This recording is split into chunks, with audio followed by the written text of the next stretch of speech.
Africatech. Africatech. Africatech. Africatech. Africatech. Africatech vous fait découvrir le potentiel du digital, l'évolution technologique et la croissance numérique du continent africain en un seul clic. Africatech. Africatech. L'émission qui s'intéresse à l'impact du numérique sur le continent africain. Africatech. Africatech. Africatech. Votre émission Accès sur Africa FM et africafm.com.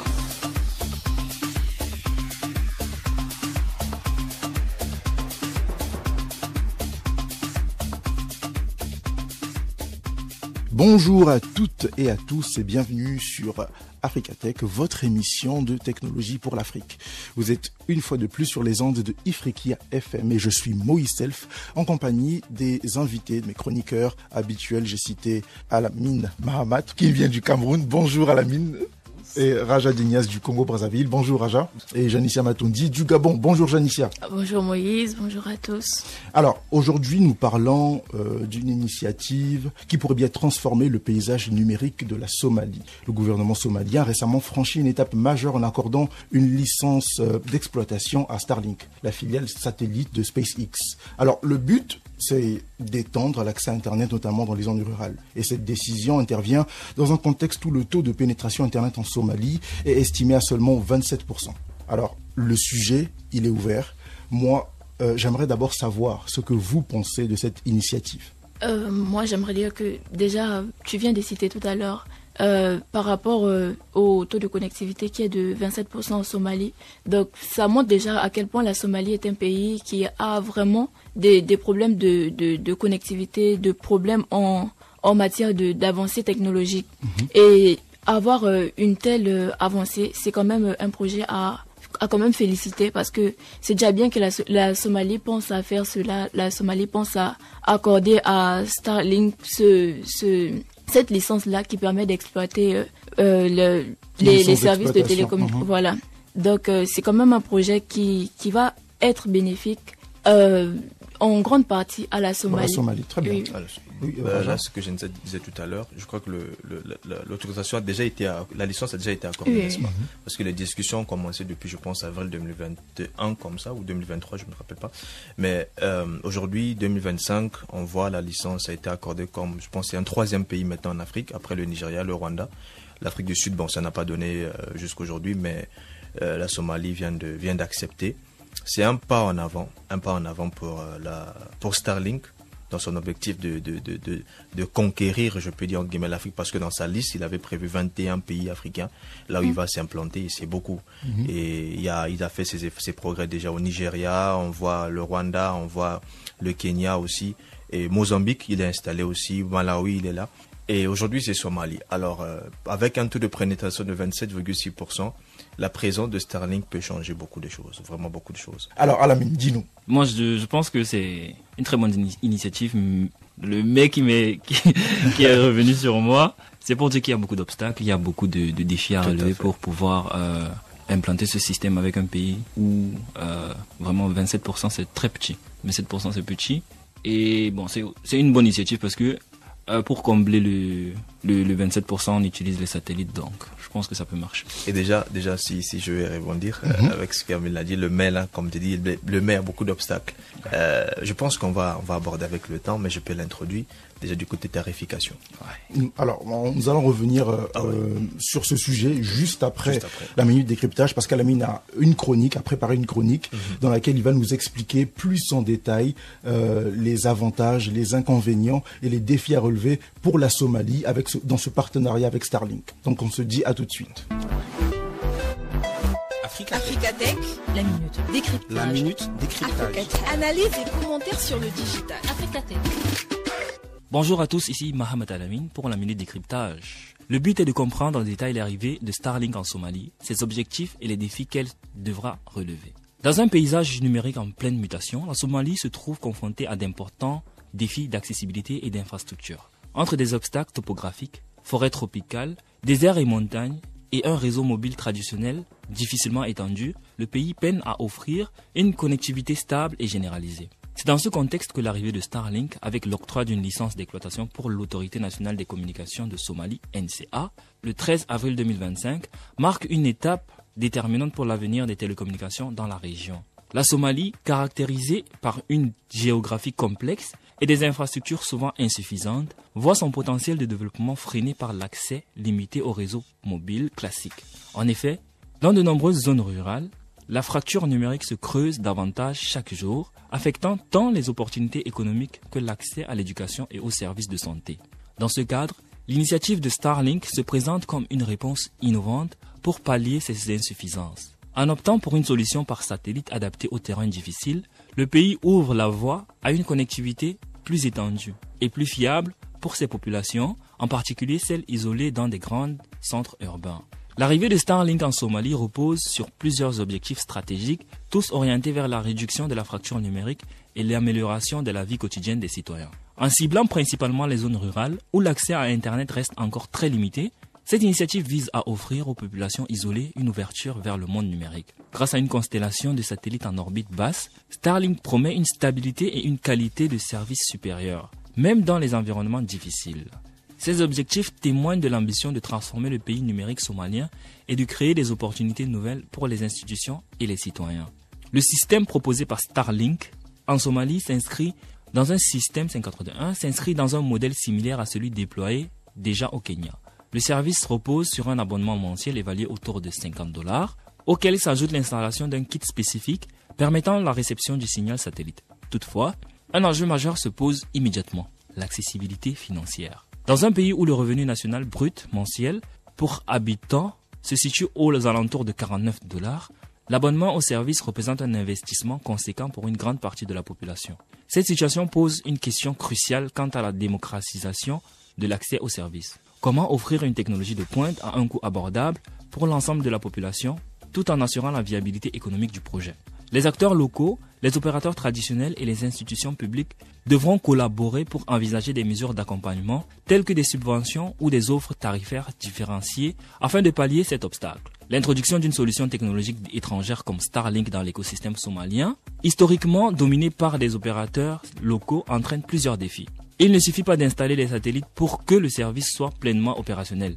Il faudra veiller à ce que la couverture promise se matérialise, tant pour les populations rurales que pour les institutions et entreprises qui dépendent d'une connexion stable. La réussite de l'initiative dépendra notamment de la capacité à offrir une connexion performante dans des zones où le signal pourrait autrement être compromis par la topographie. Le modèle économique du service pose la question de l'accessibilité financière. Outre la question tarifaire pour les abonnés, il est crucial que la mise en œuvre technique et logistique soit maîtrisée pour éviter tout surcoût qui pourrait compromettre l'efficacité de l'opération. Une collaboration étroite entre les autorités nationales, Starlink et les opérateurs locaux s'avère indispensable pour trouver un équilibre entre l'innovation technologique et réalité économique locale. En somme, l'initiative représente un pari audacieux sur l'avenir numérique de la Somalie. Elle offre la promesse d'une réduction significative de la fracture numérique et d'une amélioration générale de la connectivité dans les zones jusqu'ici délaissées. Toutefois, pour que ce pari se concrétise, il faudra sans cesse innover et adapter les stratégies de déploiement aux spécificités économiques et géographiques du pays. L'expérience de Starlink pourrait ainsi devenir le tremplin vers une Somalie plus connectée, capable de tirer parti des avantages de la digitalisation pour accélérer son développement socio-économique. Le débat virtuel. Le débat virtuel. Un regard sur l'avenir du continent africain. Un regard sur l'avenir du continent africain. Africa Tech. Alors, très chers auditeurs, nous sommes de retour toujours avec nos invités. Nous parlons de la Somalie, nous parlons de Starlink, nous parlons d'Internet, nous parlons de la Somalie qui a octroyé une licence d'exploitation à Starlink pour étendre l'accès à l'Internet à la population, spécifiquement les zones rurales. Alors, nous étions avec Alamine qui allait justement approfondir la question, parlant des avantages et des inconvénients de Starlink pour la Somalie. Moi je vais dire que Starlink elle est basée sur une constellation de satellites en orbite basse. Ça s'appelle LEO. À basse altitude, oui. Ouais, à basse altitude. Et elle offre une solution viable pour les zones rurales somaliennes où les infrastructures vraiment peinent à être utilisables. Les satellites vont opérer à des altitudes inférieures à 550 à 1200 km. Donc, ils vont réduire la latence et améliorer la vitesse des données. Et avec cette technologie, on va contourner beaucoup de montagnes, des déserts et tout. Parce que la Somalie est dans une zone un peu reculer. Du coup, est-ce qu'on peut dire que Starlink peut réellement améliorer la connectivité dans les zones rurales? Elle peut améliorer la connectivité déjà, parce que normalement les satellites sont obligés d'être en haute altitude pour pouvoir bien fonctionner, mais à cause de la position de la Somalie, ils sont obligés de réduire légèrement. Alors Raja, est-ce que Starlink peut réellement améliorer la connectivité des zones rurales en Somalie? Oui, je dirais que oui. Oui, le Starlink a ce potentiel. Si je peux expliquer. Le principe, il se base des orbites en basse altitude. Et ces orbites-là, ces satellites sont placés, je pense, à 340, moins de 2000 kilomètres d'altitude. Contrairement aux satellites qu'on utilise pour les télécommunications qui sont situés à 36 000 kilomètres de la Terre. Et en plus, ce ne sont pas des satellites géostationnaires comme des télécommunications qui sont fixes et qui tournent à la vitesse de la Terre. Mais les satellites de Starlink sont, je peux dire, mobiles.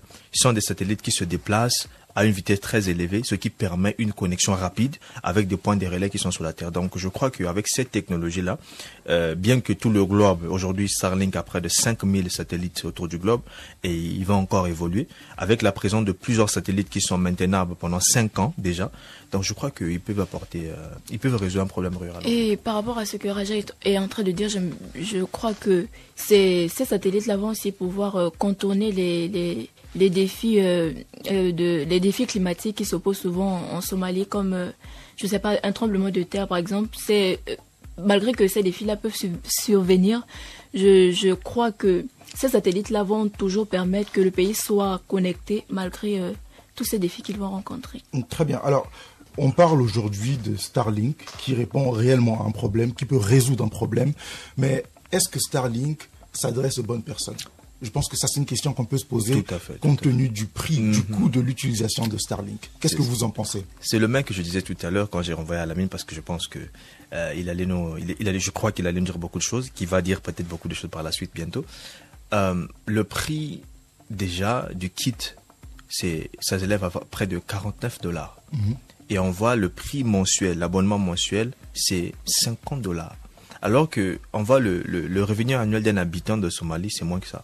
Mensuel, j'allais dire, c'est moins que ça. Donc, je ne peux pas me permettre d'acheter. Par exemple, je gagne, je peux dire $50 par mois, et j'achète un appareil qui va me coûter $150 par mois. Donc, il n'y a pas match. Et du coup, cette technologie-là, ce service sera beaucoup plus apprécié, par exemple, au niveau des grandes institutions, des écoles peut-être privées, ou comme peut-être au Nigeria, par exemple. Au Nigeria, c'est pas toute la population qui utilise, tout comme peut-être au Rwanda. C'est beaucoup plus les ONG, le gouvernement lui-même, et même de certaines écoles privées de grande ampleur, parce que ça ne permet pas à ce que le panier de la ménagère n'a pas suffisamment de moyens pour pouvoir subvenir à cette technologie. Même si c'est important, mais le prix nous fait peur, en fait. Alors, Janice. Et on voit encore qu'il y a des populations. On voit également qu'il y a des populations en Somalie qui vivent jusqu'à ce jour en dessous du seuil du seuil de pauvreté.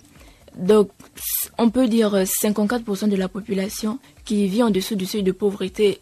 Ces populations-là, est-ce qu'elles auront vraiment accès à cette connectivité qui viendra avec Starlink? Je ne pense pas, étant donné que les coûts ne sont pas vraiment assez abordables pour la Somalie. Donc pour parler plus de prix, moi je rejoins Raja parce que il a dit tout à l'heure le coût initial du kit c'est $500 et l'abonnement mensuel c'est $50 comme il a dit tout à l'heure. Et le revenu mensuel d'un habitant somalien c'est combien? $49,1 par mois.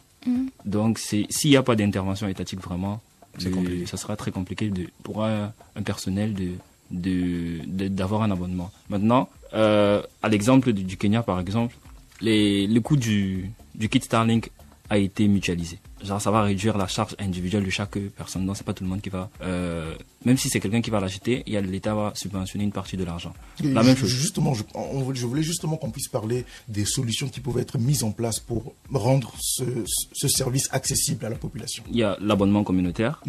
Pour expliquer aux auditeurs, c'est quoi un abonnement communautaire? Bon, l'exemple du Kenya, il y a les villages qui mutualisent déjà les coûts d'un kit pour pouvoir se procurer le kit.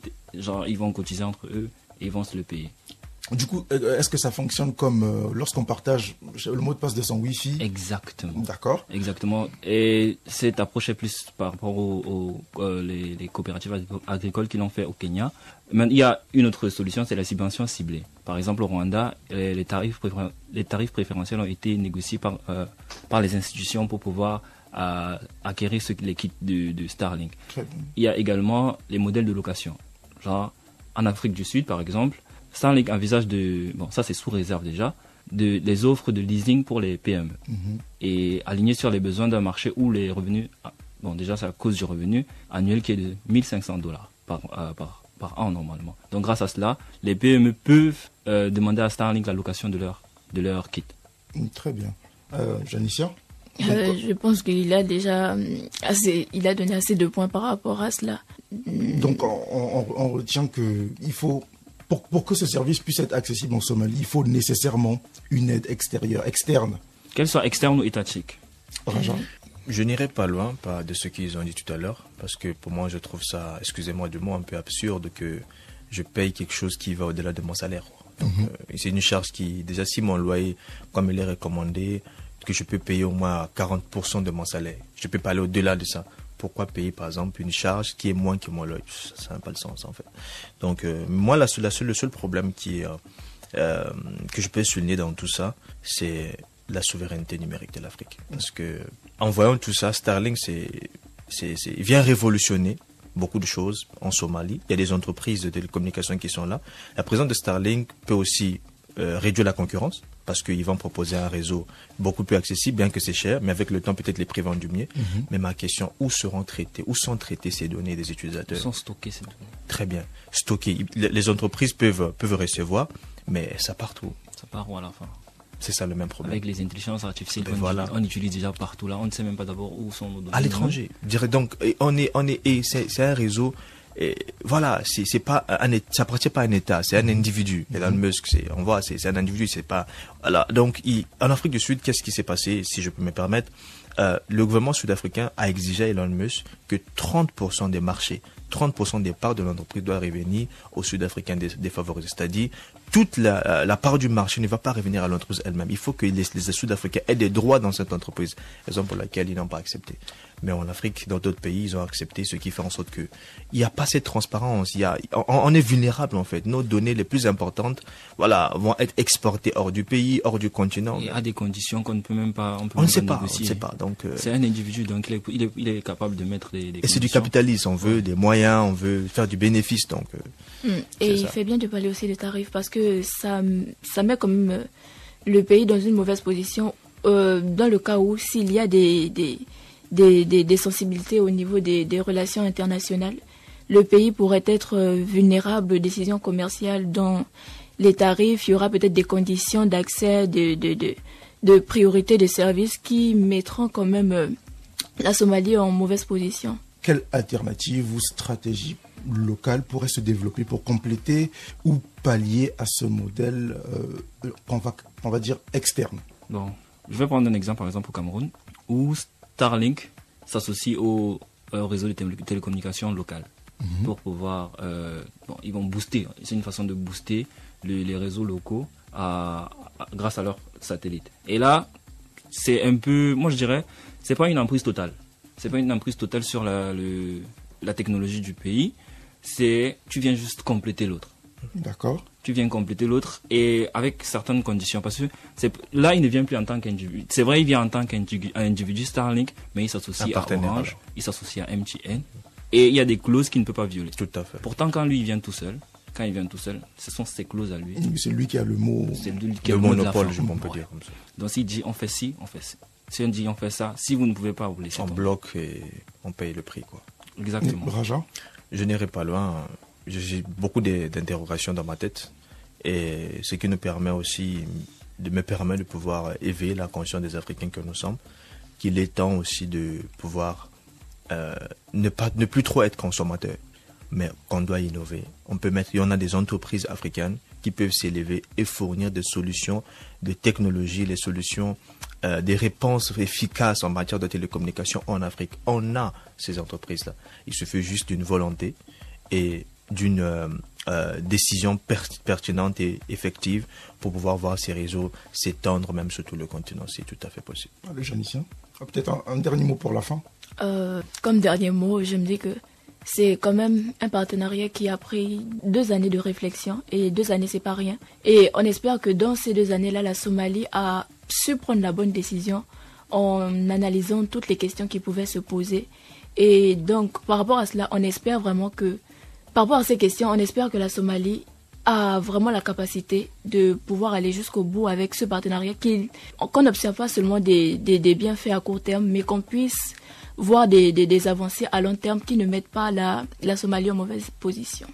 Alors, merci beaucoup, Janicia. Je pense qu'on peut terminer notre émission sur ces mots. Donc, en résumé, on retient que l'arrivée de Starlink en Somalie représente une opportunité majeure pour améliorer la connectivité, notamment dans les zones rurales. Cependant, des défis subsistent en termes d'accessibilité financière et de souveraineté numérique. Alors, je vous remercie. Merci Raja, merci Alamine, merci Janicia pour vos analyses et pour vos apports qui ont été pertinents. Je remercie également M. Mohamed qui est toujours présent à la réalisation avec nous.